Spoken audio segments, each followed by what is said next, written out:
উত্তরের জেলা দিনাজপুর লিচুর জন্য বিখ্যাত হলেও ধীরে ধীরে এই জেলায় আম চাষ বাড়তে থাকে। এবার প্রথমবারের মতো স্বাদে গন্ধে অনন্য এই আমের প্রথম চালান পাঠানো হয়েছে সুইজারল্যান্ডে। কৃষি বিভাগের পরামর্শে বিরল উপজেলায় ব্যানানা জাতের আমের বাগান করেছেন জুয়েল রানা ও মমিনুল ইসলাম। এর আগেও বাগানের বাড়ি ৪ জাতের আম গত বছরের একই সময়ে প্রথমবারের মতো যুক্তরাজ্যে রপ্তানি করা হয়েছিল। আগামীতেও আমের বাগান করে লাভবান হওয়ার আশা এই দুই বাগান মালিকের। এবার আমার ইউরোপ কান্ট্রিতে 3টা দেশে যাচ্ছে। গতবারে দিয়েছিলাম বাড়ি 4 ব্যানানা, এবার শুধু ব্যানানা যাচ্ছে। নেক্সট টাইমে আমার বাড়ি 4 এবং কাটিমন যাবে। আমি চাই যে আমার দেখে বাকি কৃষকরাও আম চাষিরা উদ্বুদ্ধ হোক এবং আমি যে বিদেশে যদি রপ্তানি করতে পারি, পাশাপাশি তারাও আমাকে দেখে আমাকে অনুসরণ করে তারাও যেন বিদেশে রপ্তানি করতে পারে। এই বাগানে 4 ধরনের আম রয়েছে। বিদেশে পাঠানোর জন্য সার, পানি ও বালাইনাশক দেয়া সহ সব ধরনের পরিচর্যা করা হয়। নিজস্ব বাগানের আম বিদেশে যাওয়ায় খুশি আম বাগানের শ্রমিকরা।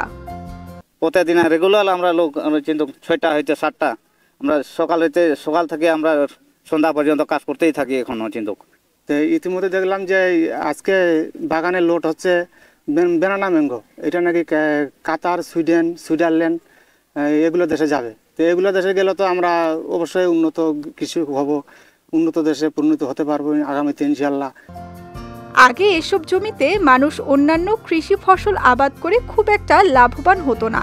তবে এখন আম রপ্তানি করে লাভবান হওয়ায় খুশি স্থানীয় এই আম চাষি। বিভিন্ন স্থানে এবং দেশের বাইরেও থেকেও এই বাগানের মালিক আম রপ্তানি করতেছে। সেই সুবাদে আমিও নিজের উদ্যোক্তা আসছি বাগান তৈরি করার জন্য।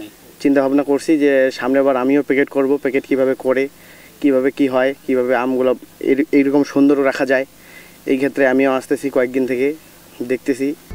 রপ্তানির লক্ষ্য নিয়ে কয়েক মাস ধরে আম চাষিদের প্রশিক্ষণ দেয়া এবং উৎপাদন থেকে রপ্তানি পর্যন্ত প্রতিটি পর্যায়ে ছিল কঠোর নজরদারি। এমন উদ্যোগ কৃষির উন্নয়নে অবদান রাখবে বলে প্রত্যাশা এই কর্মকর্তার। কখন কতটুকু সার এবং কীটনাশক বা বালাইনাশক প্রয়োগ করা হবে তা আমরা সময় মতো তাকে আমরা সাজেশন করি এবং সেই মোতাবেক টাইম টু টাইম সেগুলো প্রয়োগ করে এবং নিরাপদ কিভাবে করা যায়, কতদিন পরে দিলে খাওয়ার উপযোগী হবে, সেই দিকটা চিন্তা ভাবনা করে তাকে আম প্রস্তুত করা হয়। এদিকে রপ্তানিযোগ্য আম উৎপাদন উপজেলায় কৃষির ক্ষেত্রে নতুন মাত্রা যোগ করেছে বলে মনে করেন এই কৃষি কর্মকর্তা। 3টি দেশ থেকে ইতিমধ্যে আমরা রেসপন্স পেয়েছি, সুইজারল্যান্ড, সুইডেন এবং কাতার। এই 3টি দেশেই আমাদের প্রথমত আমরা যে নির্দেশনা পেয়েছি সেটি হলো 3 মেট্রিক টন আম রপ্তানি হবে। প্রথমত যে আমটি যাচ্ছে সেটি হলো আমাদের ব্যানানা ম্যাঙ্গো এবং এই 3 মেট্রিক টনই আমরা ব্যানানা ম্যাঙ্গো দিব। মূলত সুইজারল্যান্ড এবং সুইডেনে 1 মেট্রিক টন চলে যাবে এবং কাতারে আমাদের 2 মেট্রিক টনের জন্য আমাদের কাছে চাহিদা আছে।